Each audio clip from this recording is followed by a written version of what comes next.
시편 43편 1절부터 5절까지 말씀 함께 보도록 하겠습니다.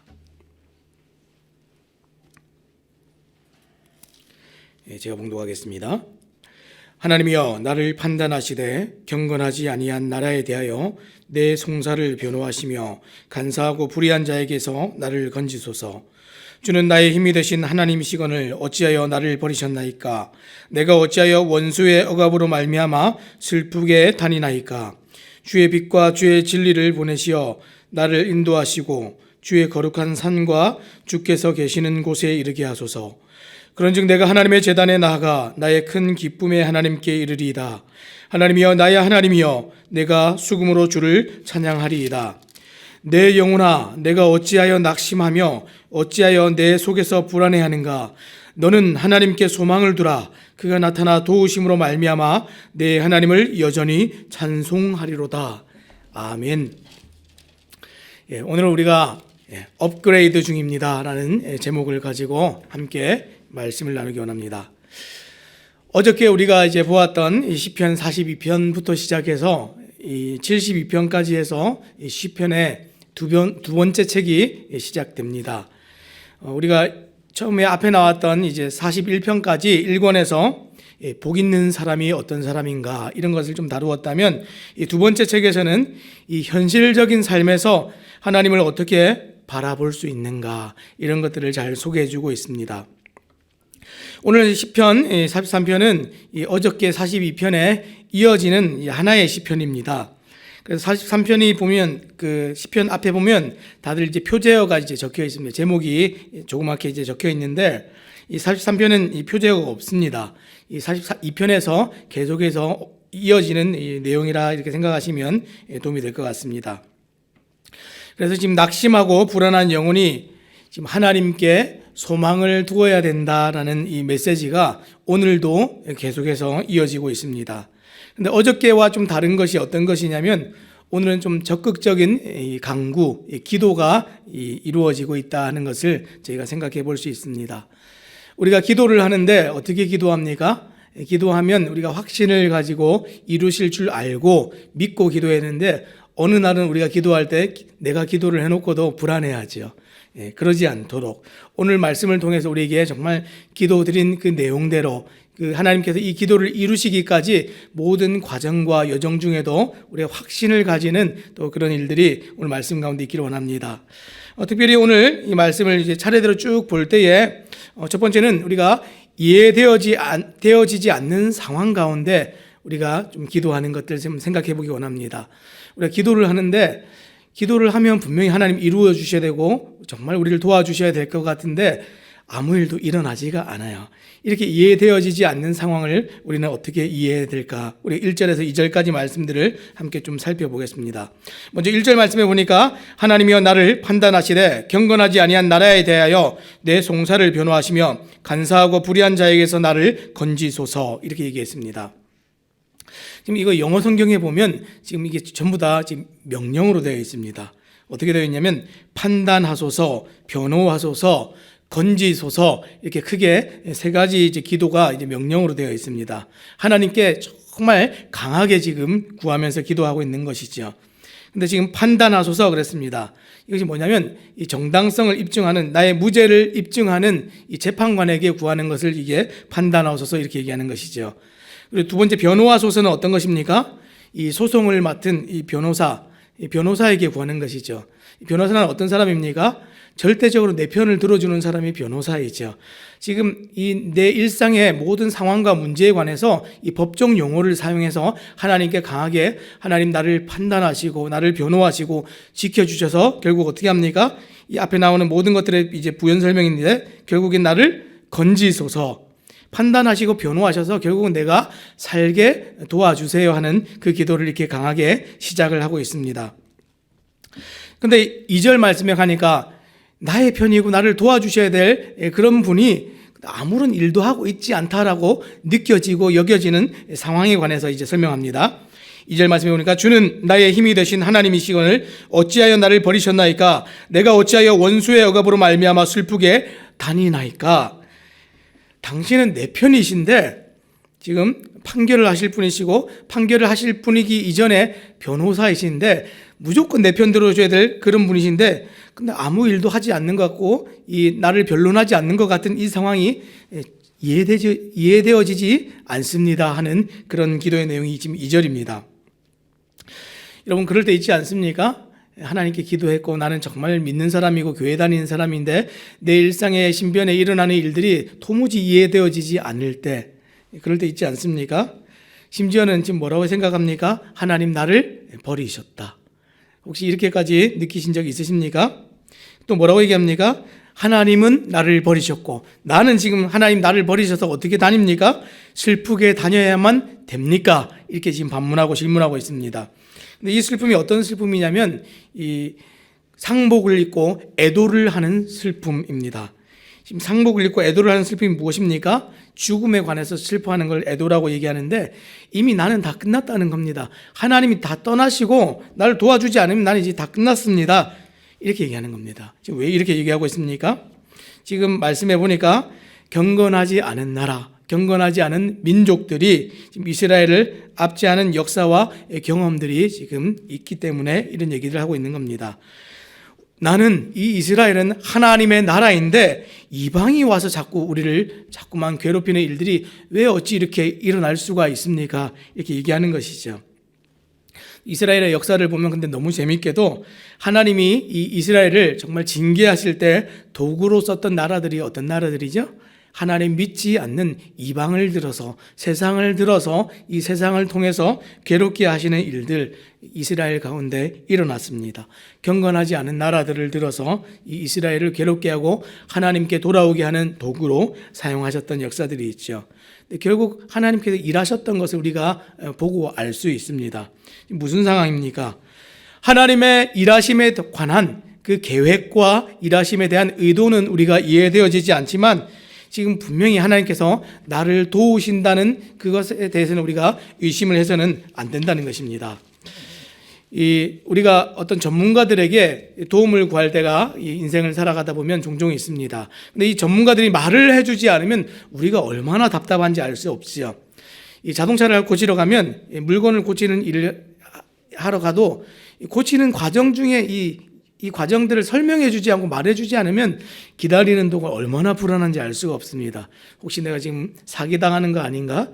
자동차 이제 정비하러 갈 때마다 이제 잘 모르는 사람들은 너무 불안해하죠. 그래서 조금 지식이 있고 아는 사람들인데 여기저기 전화해서 자꾸 물어봅니다. 내가 이거 지금 얼마에 고치려고 하는데 지금 이게 고장났다고 하는데 이거 고장나면 이것도 고쳐야 되는 거 맞아? 아니야? 막 이러면서 자꾸 물어보죠. 불안해서 그렇습니다. 이 병을 고치는 일도 마찬가지죠. 의사들에게 가면 의사들이 잘 친절하게 설명해 줍니까? 안 해줍니까? 잘 안 해주죠. 작은 병도 그러고 이제 큰 병이면 큰 병일수록 잘 설명 안 해줍니다. 더 잘 해줘야 될 것 같은데 왜 그렇습니까? 얘기해줘도 못 알아먹기 때문에 안 해주는 것이죠. 근데 우리가 이 명의라고 해서 정말 잘 고친다고 해서 찾아갔는데 아무 말도 해주지 않고 가만히 있으면 이 사람이 고칠 의지가 있는가 없는가 이렇게 의심할 때도 있습니다.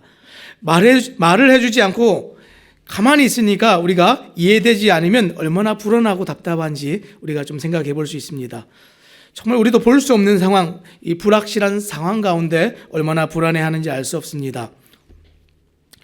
도움을 줄 수 있다라고 생각을 해서 여겨서 여기까지 왔는데 내가 알 수 없는 말과 행동만 한다면 하나님께서 나에게 오늘 그렇게 하고 계시다면 우리 얼마나 불안하다고 느끼고 여기겠습니까? 그런데 이것이 진짜 하나님께서 일하시지 않고 나를 버리셨다는 증거입니까? 그렇지는 않죠. 제가 기계를 좋아하고 기계를 다루는 일을 하다 보니까 정말 개선하고 더 좋게 만들고 이러는데 관심이 굉장히 많이 있습니다. 그래서 저는 집에 이제 여러 가지 이제 IT 기계들도 많이 사용하는데 우리가 흔하게 사용하는 이제 스마트폰이나 컴퓨터 같은 것도 보면 정기적으로 때를 따라서 이 소프트웨어나 이 프로그램을 만드는 회사들에서 업그레이드를 해줍니다. 근데 그 업그레이드를 누를까 말까 하다가 이제 누르면 어떤 일이 벌어지죠? 그 순간에 핸드폰이 다 멈춰버립니다. 컴퓨터가 완전히 다 멈춰버립니다. 그래서 그 순간에는 모든 시스템이 멈추고 먹통이 되죠. 그리고 작동하지 않고 기능하지 못합니다. 이 고장난 컴퓨터나 스마트폰이나 다를 게 없습니다. 아무 기능도 하지 않고 핸드폰이 깜깜해지고 가만히 있습니다. 그런데 핸드폰이 지금 가만히 있는 게 아니죠. 새롭게 고치고 바꾸고 있는 중입니다. 그런데 그 기다림이 끝나면 어떻게 됩니까? 모든 것이 다 새로워지죠. 전에 있던 버그도 다 사라지고 성능도 더 편의성도 더 개선이 되는 것과 같은 겉은 지금 제가 쓰던 핸드폰 그대로입니다. 그런데 이게 어떻게 됩니까? 속은 전혀 새로운 제품으로 달라지는 것이죠. 완전히 다른 것이 됩니다. 우리가 지금 이해되지 않는 지금 우리의 상황을 하나님이 만지시고 여전히 일하신다 하는 것을 우리가 어떻게 알고 기다립니까?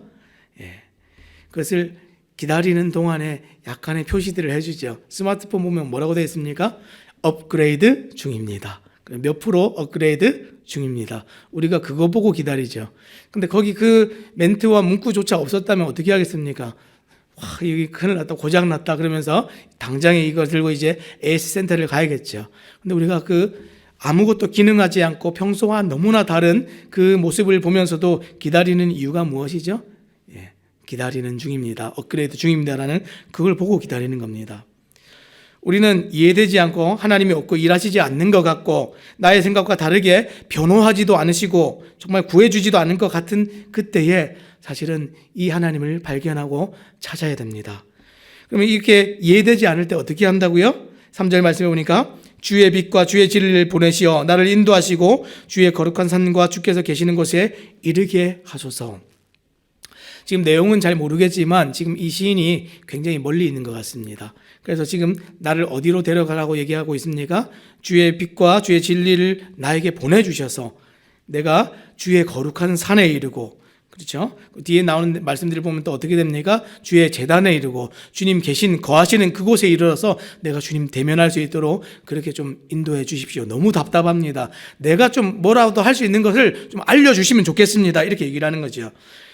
그래서 두 번째 기도하면서 강하게 또 명령하는 명령이 나옵니다. 보내주세요. 뭘 보내주세요 그랬습니까? 빛과 진리를 보내주십시오. 이렇게 얘기했습니다. 이 빛과 진리를 보내주셔서 그것들이 나를 인도하도록, 그것들이 나를 거룩한 산에 이르도록 좀 도와주십시오. 이렇게 얘기를 했습니다. 지금 아무것도 보이지 않으니까 이 빛과 진리를 보내주세요. 이렇게 얘기했는데 여러분, 빛이 어떤 역할을 합니까? 빛은 우리를 보게 하는 역할을 합니다. 나에게 설명해 주세요 이렇게 얘기하는 것이죠. 또 진리는 무슨 역할입니까? 진리를 이 히브리어 원어에 보면 정말 흔들리지 않는 견고한 튼튼한 이런 의미를 가지고 있습니다.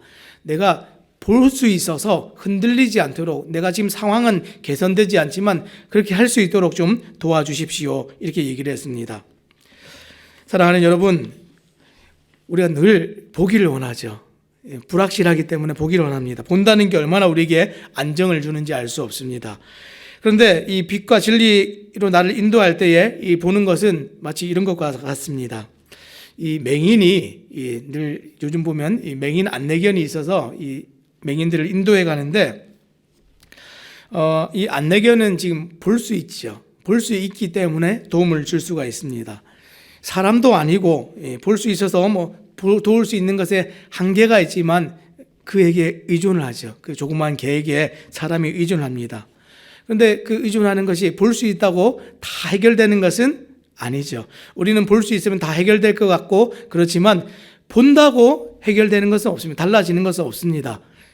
내가 눈이 떠져도 장애물은 그대로 있고 달라지지 않고 그 위치에 있는데 우리는 정말 미련하고 어리석게도 보기를 원합니다. 이 맹인 안내견이 이 맹인들을 인도하지만 위기 대처는 정말 어렵죠. 갑자기 차가 튀어온다거나 어떤 정말 위기 상황이 생기면 그것까지 대처해 줄 수는 없습니다. 상황은 바뀌지 않고 장애물 투성이죠. 보지 않고 믿어라. 성경은 사실 그렇게 얘기합니다. 너에게 다 보여줄게. 이렇게 얘기한 적이 단 한 번도 없습니다. 보지 않고 믿으라. 또 뭐라고 얘기합니까? 또 반대로 또 믿음으로 보라. 이렇게 얘기합니다. 보지 않고 믿어라. 아니면 믿음으로 이 보이지 않는 것들을 좀 봐라. 이렇게 얘기합니다. 곧 볼 수 있어서 인도하고 동행하는 분을 찾고 의지하라는 얘기죠. 너희가 볼 수 있도록 구하라는 게 아니라 진짜로 보기만 할 뿐 아니라 볼 수도 있고 능력이 있어서 도움을 주실 수 있는 분을 너희가 찾으라. 이게 보라, 믿음으로 보라 하는 그 얘기입니다. 눈이 가려진 상태에서 찾아 나서면 어떻게 됩니까? 그저 넘어지고 구를 뿐이죠. 지금 오늘 시인이 구했던 건 그런 겁니다. 하나님, 나에게 정말 빛을 주시고 보여주셔서 내가 좀 움직여서 적극적으로 좀 하나님 좀 찾아 나설 수 있도록 그렇게 해주면 참 좋겠습니다.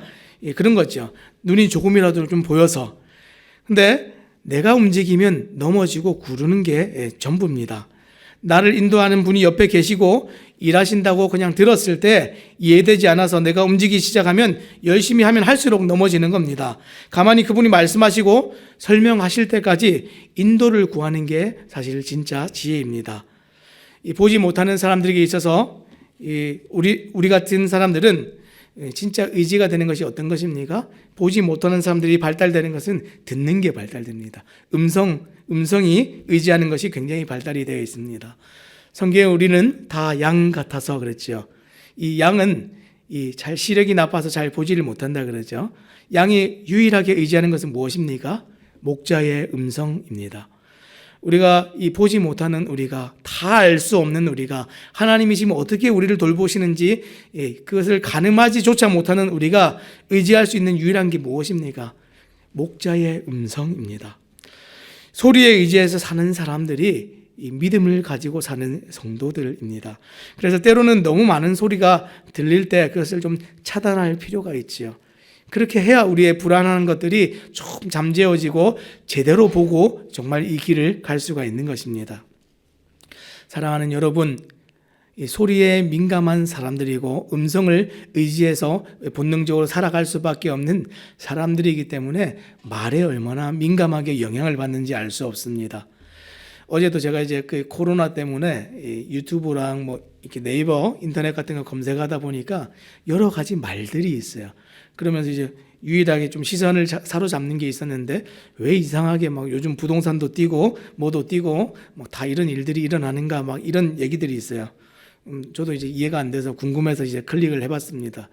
그랬더니 미국 연방은행이 달러를 많이 찍어내면서 이제 움직이지 않는 자산들은 그대로 있는데 막 돈의 가치가 떨어지니까 이런 것들 보유해야 된다 뭐 그러면서 제가 잘 이해되지 않는, 제가 이제 숫자나 경제 이런 데 좀 많이 약합니다.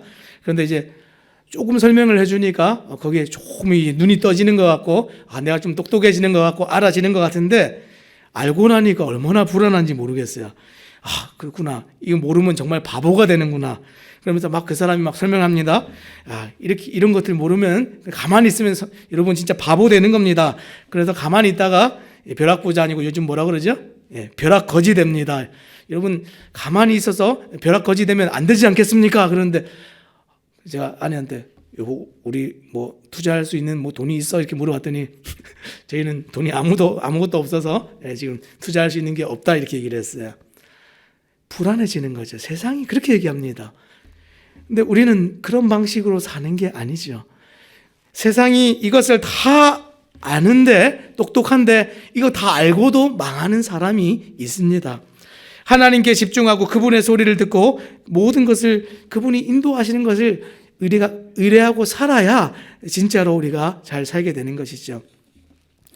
업그레이드를 기다리는 중에 포기하시는 것이 어떤 것입니까? 아까 우리가 말씀드린 것처럼 지금은 80% 업그레이드 되었습니다. 우리는 그거 보고 사는 겁니다. 다 어떻게 될지 다 설명하면 우리가 압니까? 이 컴퓨터 회사에서 이번에 신제품이 나와서 정말 신제품 소프트웨어가 나와서 이거를 무상으로 여러분들에게 다 제공하겠습니다. 그러는데 그 바뀌어지는 기능들을 사용해보지 않고 느끼지 않고 경험하지 않고 우리가 막 설명한다고 알 길이 없습니다. 우리는 기다렸다가 그것을 경험하게 하실 때 경험하면 와 진짜 대단한 세상이 왔구나, 진짜 정말 편리하구나 경험해야 아는 것이죠. 그때까지는 우리는 어떻게 됩니까? 바꾸어 주실 줄 알고 정말 더 좋게 해 주실 줄 알고 인도해 주실 줄 알고 믿고 기다리는 겁니다. 이게 우리가 정말 기도하고 간구한 가운데 하나님에 대한 믿음의 태도이고 반응인 것이죠. 그렇게 하시면 어떻게 됩니까? 그런즉 내가 하나님의 제단에 나가 나의 큰 기쁨에 하나님께 이르리다. 하나님이여 나의 하나님이여 내가 수금으로 주를 찬양하리이다. 하나님이 보게 하시면, 하나님이 움직이시면, 하나님이 하실 때에 그런 일들이 일어난다는 겁니다. 어떻게 해요? 정말 기쁨이 있고 정말 내 안에서 이 희열이 있어서. 근데 정말 재미있는 게 뭐냐면 우리말 성경에는 4절 말씀이 기쁨이 있다 이렇게 얘기했습니다. 큰 기쁨에 하나님께 내가 이르게 된다 이렇게 얘기했는데, 정말 재미있는 건 영어 성경을 보면 이게 2번 얘기했습니다. 기쁨 이렇게 하지 않고 하나님이 나의 기쁨이 되시고 하나님이 나의 희열이 되신다 이렇게 얘기했습니다. joy라는 표현으로 한번 설명을 했고요, delight라는 표현으로 한번 또 설명을 했습니다. 아니, 기쁨이면 기쁨이지 왜 이렇게 2가지를 나눠서 이렇게 설명을 할까? 여러분, 이 영어의 어떤 이 어원들이나 단어들을 좀 이렇게 살펴보면 이 기쁨과 희열이 좀 차이가 있다 그래요. 이 기쁨이라는 것이 어떤 거냐면 물리적인 세상에서 우리에게 찾아오는 주어지는 것, 이런 거 기쁨, 이런 거 얘기할 때 joy 이렇게 얘기한다 그럽니다. 근데 희열이라고 얘기할 때, delight라고 얘기할 때는 이 영적으로 정말 우리가 열망했던 것들, 정말 영원 불멸한 기쁨을 주신 걸 delight 이렇게 얘기한다 그래요. 하나님의 빛 가운데, 진리 가운데 주시는 기쁨. 하나님께서 정말 우리가 교회를 다니고 믿음을 소유하고 살아가면 우리는 어떤 사람들이 오해하는 사람들이 있습니다. 영적으로 나중에 천국에 가서 어떤 주어지는 어떤 막연한 어떤 보상. 근데 성경이 우리에게 뭐라고 얘기합니까? 하나님은 나중에 천국에 가서만 그때서나 만나게 될 하나님이 아니시라는 거죠. 지금도 여전히 살아계셔서 어제나 오늘이나 변함이 없으시고 그때는 당연하게 만나게 되는 하나님.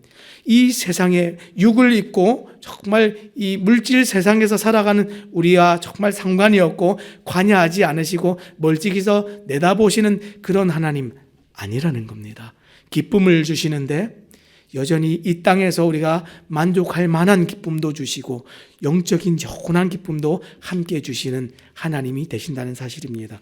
그 하나님이 실제가 되어서 그 하나님을 먹고 마심으로 만족하고 살아가는 것, 이게 진짜 믿음이고 신앙이다. 성경이 우리에게 그렇게 얘기해 주고 있습니다. 우리가 어저께 목마른 사슴 얘기하면서 목마름에 관해서 우리가 함께 살펴보았었죠. 이 목마름이라는 것은 우리가 어저께도 살펴보았지만 진짜 필수적인 것입니다. 그 술을 먹는 사람들이 간혹 이제 술 먹고 싶을 때 뭐라고 얘기합니까? 술 고프다 이렇게 얘기해요. 야, 오늘 술이 고프다 이렇게 얘기해요. 어떤 사람은 뭐 술이 땡긴다 이렇게 또 표현하지만 그 어떤 사람 중에 간혹 술이 고프다 이렇게 얘기해요. 이 고프다라는 말은 우리가 배고프다 할 때 쓰는 말이 고프다죠. 근데 배가 고프다 할 때는 진짜 우리가 살아가는 데 있어서 없어서는 안 돼 필요한 것을 얘기할 때 배고프다 이렇게 얘기해요. 먹어야 된다. 먹어야 살 수 있는 것. 근데 술이 고프다 하는 건 사실 좀 잘못됐죠. 술이 없으면 살 수 없는 게 아니죠. 술이 고프다. 잘못된 말이고 진짜 목이 말라서 없으면 죽을 것 같은 그 하나님을 간절히 찾는 것. 그 하나님이 우리의 모든 것을 채우셔서 만족해 하셔서 그 기쁨이 있게 하시는 것. 그것을 보게 만드는 게 진짜 이 소망이고 우리의 기쁨입니다. 그래서 이 기도가 지금 어떻게 끝납니까? 어저께도 계속해서 탄식이 나왔습니다. 진짜 내 삶이 왜 이렇습니까? 이해되지 않습니다. 하나님 목마릅니다. 이렇게 얘기했는데 마지막 어저께 나왔던 내용 다시 한번 반복하는 내용이 이 5절 말씀에 나옵니다. 내 영혼아 내가 어찌하여 낙심하며 어찌하여 내 속에서 불안해하는가? 어저께는 그냥 탄식이었어요. 내 영혼아 내 어찌하여 낙심하고 속상해하고 불안해하는가? 내 삶이 어떻게 이런가 그랬는데 오늘 마지막에 끝날 때 어떻게 끝납니까? 그저 탄식이 아니라 소망이 있는, 내 영혼아 탄식하지 말아라, 소망이 있다, 이 얘기를 하고 있지요. 어떻게 얘기했습니까? 너는 하나님께 소망을 두라. 그가 나타나 도우심으로 말미암아 내 하나님을 여전히 찬송하리로다. 우리는 알지 못해도 조금만 알려주시면 내가 좀 움직여 보겠습니다. 하나님 좀 찾아가 보겠습니다. 이렇게 얘기했는데 오늘 말씀이 뭐라고 얘기합니까? 너는 하나님께 소망을 두라. 어떻게 한다고요? 그가 나타나시리라. 우리가 가서 열심히 하나님을 찾을 줄로 생각을 했는데 정말 우리가 멀리 떨어져 있어서 하나님의 시온산에서 멀리 떨어져 있어서 가서 하나님 뵙기를 간구하고 있는데 성경이 뭐라고 얘기합니까? 그가 네 앞에 지금 이 현실 앞에 지금 있는 이 세상의 삶의 자리에 나타나시리라. 나타나서 도우심으로 말미암아 내 하나님을 여전히 찬송하리로다. 여전히 찬송하리로다. 어제도 했고 오늘도 했고 앞으로도 여전히 그 일이 끊이지 않을 것이다. 이렇게 얘기했습니다. 우리가 보이지 않지만 우리가 기도할 때 어떻게 기도합니까? 정말 오늘 이 시인처럼 담대하게 하나님 앞에 정말 명령이라고 여겨질 것처럼 강력히 간구를 하는데 그 이유가 무엇입니까? 이해되어지지 않고 일하시지 않는 것 같지만 그 하나님의 일하심이 우리를 완전히 바꿔놓을, 업그레이드 시켜놓을 것을 우리가 알고 믿기 때문에 그렇게 기도하고 믿음으로 살아가는 줄로 믿습니다. 사랑하는 여러분, 우리가 보이지 않아서 정말 조급하십니까? 불안하십니까? 낙심하십니까? 하나님을 기다리라 그랬습니다. 그 기다림 가운데 반드시 하나님이 옆에 계시고 찾아오시고 우리가 다 알 수 없는 중에 정말 하나님이 완전하게 계획하신 그 순간에 나타나셔서 정말 우리가 알지도 못하고 꿈도 꾸지 못했던 것들을 이루셔서 진짜 삶의 이 기쁨이 터져 나오는 이 탄성이, 환희가 우리에게 있을 수 있도록 하나님께서 그렇게 인도해 주실 줄로 믿습니다. 이 믿음이 우리에게 있어서 오늘 하루를 살아갈 때에 또 한 해를 보내고 또 새로운 한 해를 맞이할 때에 정말 든든한 믿음을 가지고 살아가는 우리 모든 성도님들 되시기를 주님의 이름으로 부탁드립니다. 기도하겠습니다.